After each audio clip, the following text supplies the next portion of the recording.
открыто тут.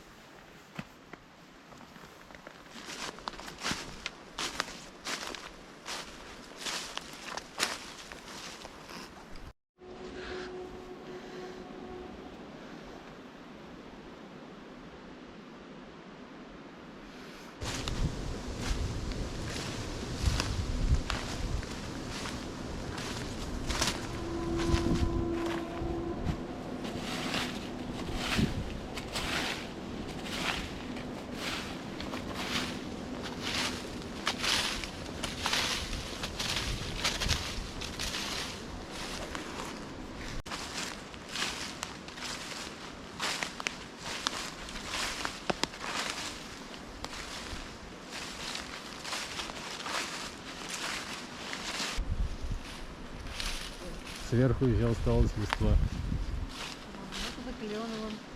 Но в основном клены.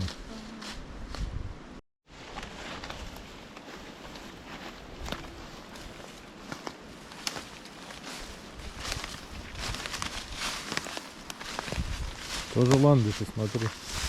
Похоже. Ничего себе. Значит, здесь есть ландыш. Ну, короче, здесь везде ландыши.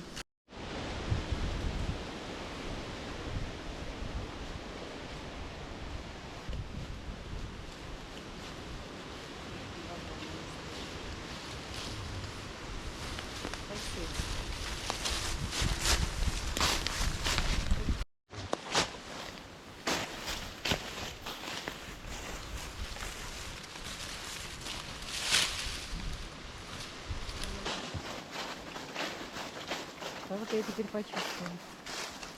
Ты чувствовал? Угу.